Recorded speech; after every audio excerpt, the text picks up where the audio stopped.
Thank you very much. Certainly an honor to be here tonight. I think any kid growing up, no matter what sport you play, you dream someday of making it to the Hall of Fame. And I'm truly humbled to be here. I'd like to start out by congratulating the other inductees. I didn't know Mr. Snyder on a personal basis, but I know he's been with the Flyers forever. They've had a model franchise since they came into the league, and as we know in sports, success always starts at the top, leadership. Doc Emmerich, first play-by-play announcer inducted in the Hall of Fame. I think that speaks for itself. Anytime there's a big game on TV, whether it's the Olympics, regular season, playoffs, Winter Classic, World Cup, Canada Cup, he's the one making the call. First met Walt, Keith Kachuk, 1996, training camp for the World Cup of Hockey. And up until that time, Team USA was getting better. We were closing the gap. We had a pretty good skilled group. But where we couldn't match up with the big strong teams like Canada was at the power forward position. And guys like Kachuk, Billy Guerin, Joel Otto, John LeClaire, Adam Deadmarsh, among many, came in, even the playing field, and eventually pushed us over the top. I first met Chris Chelios, 1982. I was a senior in high school at the time.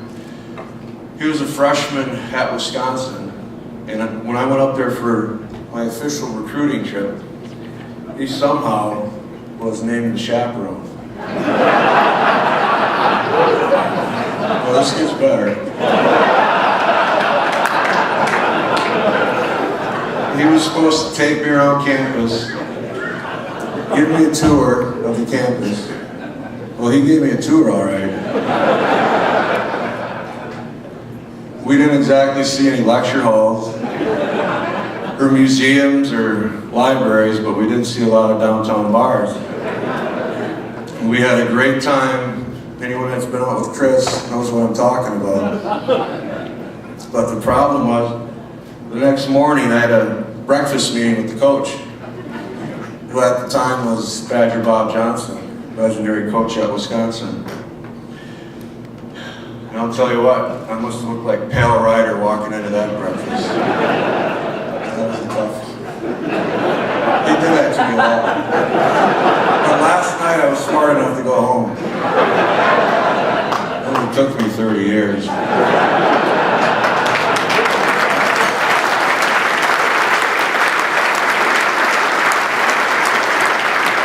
But obviously Chris, one of the best players to ever play the game. I think one of the most impressive things, he's able to play professional hockey until he's almost 50 years of age.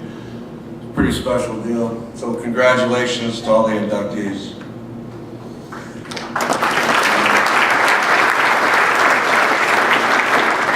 Next, I'd like to thank the Hall of Fame Selection Committee for making this night possible, and USA Hockey in general, for the opportunities that they gave me and the impact that they had on my career.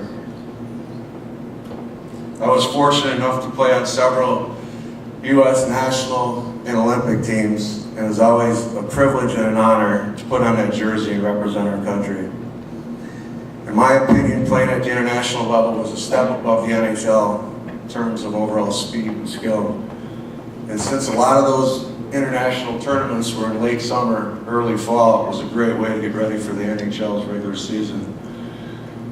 And I think one of the most gratifying things of that whole deal was being part of an American hockey generation that went from being happy to keeping the scores close and competitive against the top teams in the world to becoming the top team in the world. Part of a core group that was together for an 8 to 10 year run. It was always a lot of fun to get selected to play on those teams. Next, I'd like to thank all the people I worked with in the NHL, 3 cities where I played. Calgary, Chicago, San Jose. I don't want to name names because there's too many important people I'd probably leave off the list. But I played with a lot of Hall of Fame players, Guinness, Chelios, Kachuk, but I don't want to start naming names because I know I'll leave too many people out. But worked with a lot of Hall of Fame people and had plenty of help along the way, so thanks everybody for that. My family, was youngest of 5 kids growing up, Madison, Wisconsin. Had 1 older sister, 3 older brothers.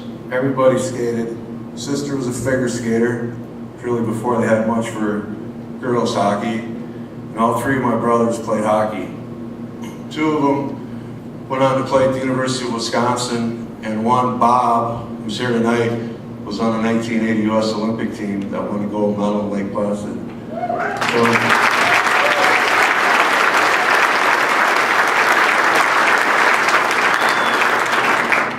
And for us and our family, it wasn't about football or basketball, it was always about hockey. Summers we'd play street hockey out in the driveway. And in winters we'd flood the backyard and have our Stanley Cup games out there after school. I remember, for me growing up, I just wanted to be like my brothers and follow in their footsteps. My mom, great support system for me, always in my corner, like only a mother can be. And my dad, I talked briefly about coaches before, but probably the best coach I ever had was my dad. Coached me from Mike's up until high school and actually well beyond. One of the first things I purchased when I signed my initial contract with the Calgary Flames was a big old satellite dish, and he'd watch all the games, and I'd call home after a lot of them. We'd talk about this player, that player, how come Chuck ran me over in the corner. I always had a lot of great advice for me, so thank you. Finally, my own family. 2 sons are here tonight, Jacob and Jared, both still playing hockey. Jared's a senior in high school in northern Wisconsin. Jake's realizing his dream of playing Division I hockey out at UMass Lowell in Boston. Both great kids, proud of both of them. Lastly, my wife, who we met as a freshman in college in 1984. Been together ever since. She's been through all the highs and lows of being married to a professional athlete, and again, a great support system for me. Made a lot of sacrifices for me in my career, and I know I wouldn't be up here tonight without her. So thank you.